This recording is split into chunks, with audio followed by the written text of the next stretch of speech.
Before we begin, let the world soften its edges.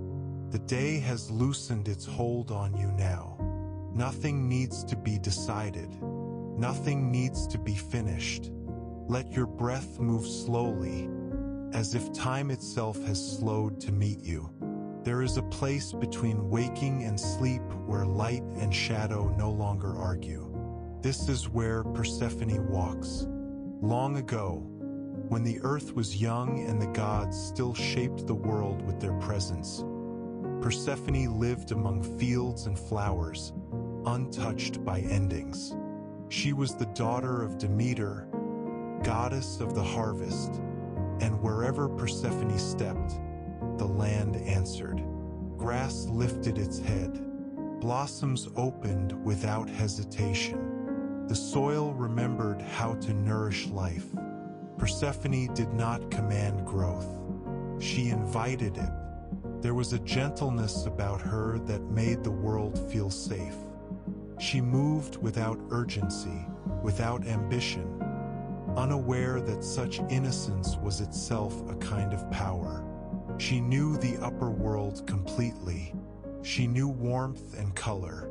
She knew laughter echoing through open air and sunlight filtering through leaves. She knew belonging as something simple and unquestioned. What she did not yet know was stillness. Beyond the fields and forests, beneath the roots of the earth, there was another realm, a place untouched by seasons, a world where time did not hurry and nothing struggled to become more than it was. This was the realm of Hades. Hades did not envy the living. He did not hunger for chaos or conquest. He ruled a place of balance, where all things eventually came to rest. And it was there, in that unchanging quiet, that he first noticed Persephone, not for her beauty alone, but for what she carried within her. Renewal, continuity, the promise that endings did not have to mean erasure. One day, while Persephone wandered farther than she ever had before, the earth beneath her feet grew silent. The wind paused. The sky seemed to hold its breath. The ground opened, and Persephone was drawn downward, not into violence, but into depth. The descent was long and slow.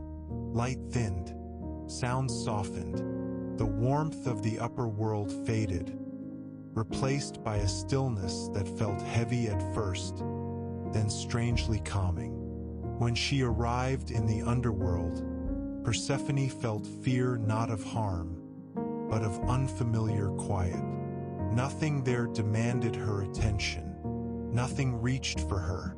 Hades welcomed her not with force, but with restraint.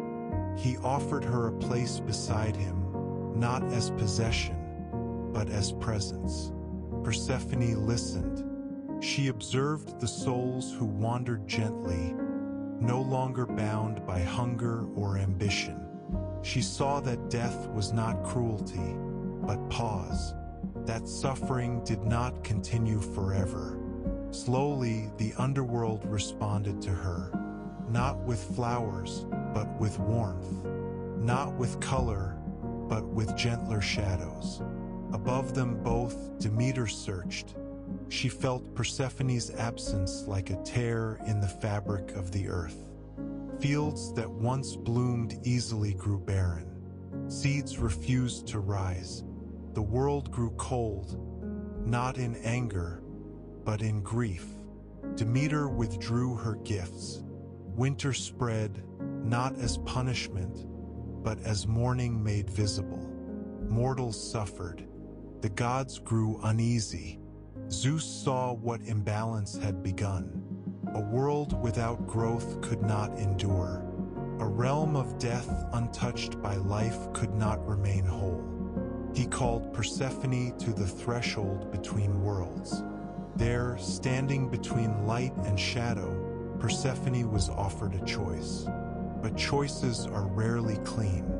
Before leaving the underworld, Persephone had eaten the seeds of a pomegranate.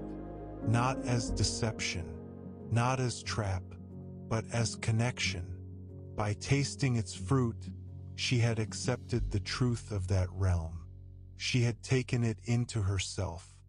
She could not belong fully to one world anymore, and so a new balance was formed. Persephone would walk the earth for part of the year, and the land would bloom beneath her steps.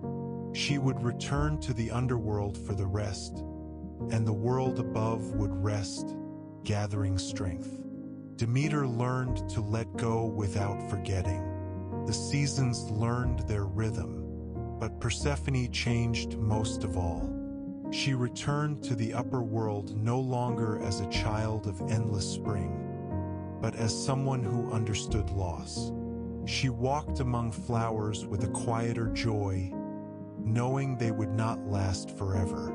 In the underworld, she became queen not through power, but through care. She listened to the dead. She softened judgment. She reminded the forgotten that they had once mattered. She stood beside Hades not as captive, but as equal. Together, they ruled a realm that needed gentleness more than light. Persephone became the bridge no one had known to build, between life and death, between holding on and letting go, between innocence and understanding. She did not resent the darkness. She did not cling to the light. She carried both. Even now, when the world warms and fields bloom, Persephone walks unseen among them. And when leaves fall and nights lengthen, she descends once more, steady and unafraid.